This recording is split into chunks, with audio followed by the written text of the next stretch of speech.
Assalamualaikum warahmatullahi wabarakatuh. Di sini saya akan menjelaskan tentang analisis strategi fundraising lembaga yatim mandiri.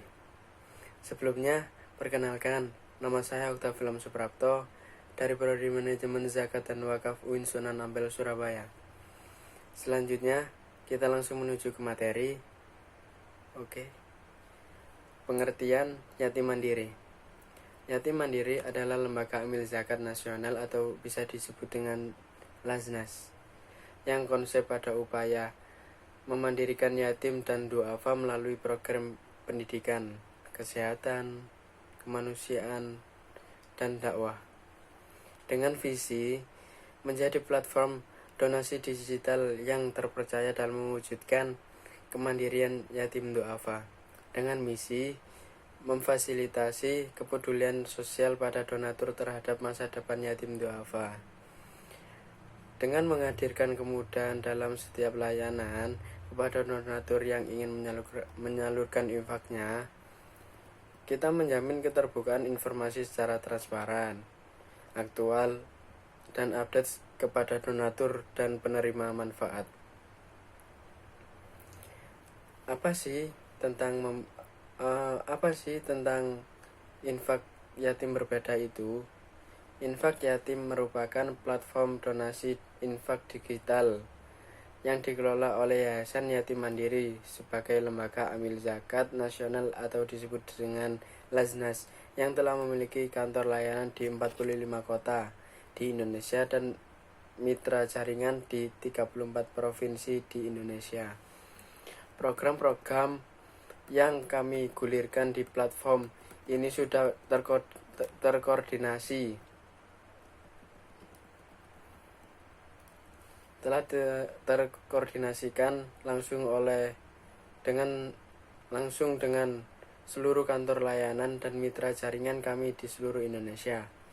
Kami berusaha memberikan kemudahan kepada para donatur yang ingin menyalurkan donasi infaknya untuk lembaga yatim mandiri. Kami juga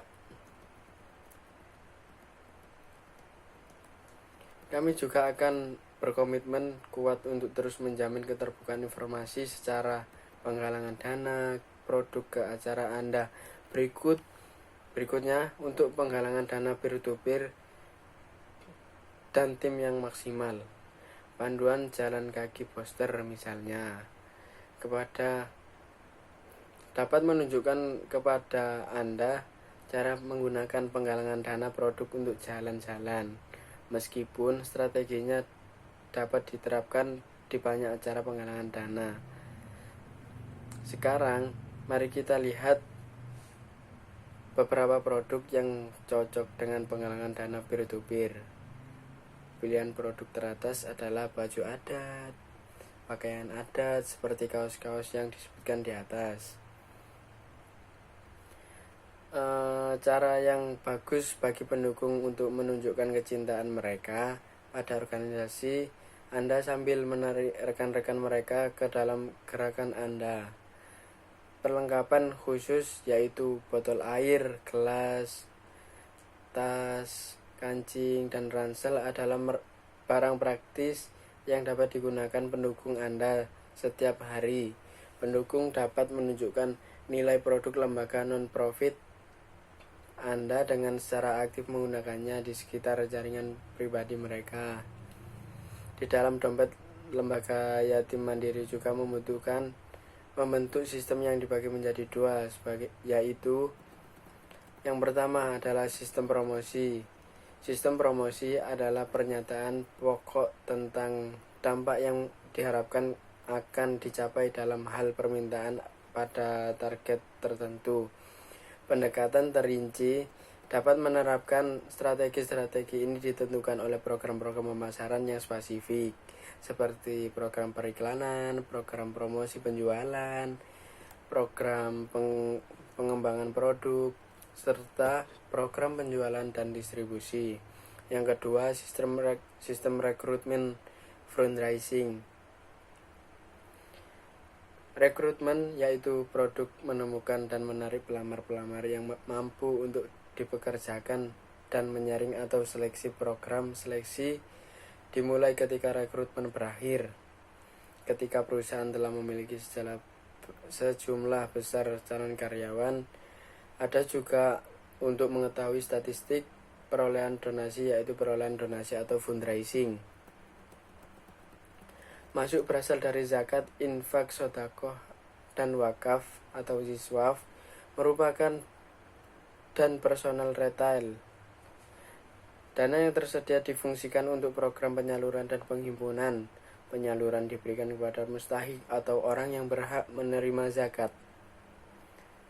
Dan yang terakhir, untuk faktor-faktor keberhasilan dan hambatan, yaitu yang pertama, faktor keberhasilan dibagi menjadi dua macam, yaitu faktor internal yang terdiri dari pemimpin, karyawan, fasilitas kantor, program lembaga yang berkualitas, manajemen yang terstruktur.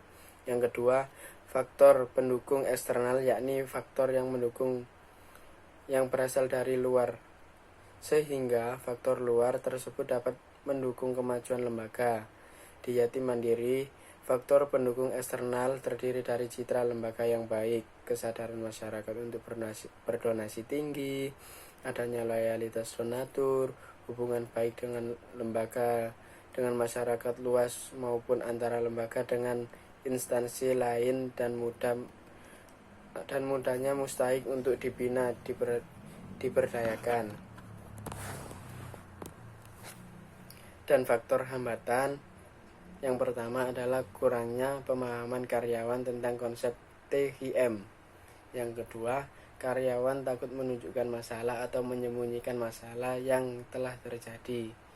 Yang terakhir, kurangnya komitmen dan manajemen puncak. Sekian, itu saja yang bisa saya sampaikan. Kurang lebihnya mohon maaf. Wassalamualaikum warahmatullahi wabarakatuh. Minal aizin wal faizin, mohon maaf lahir dan batin.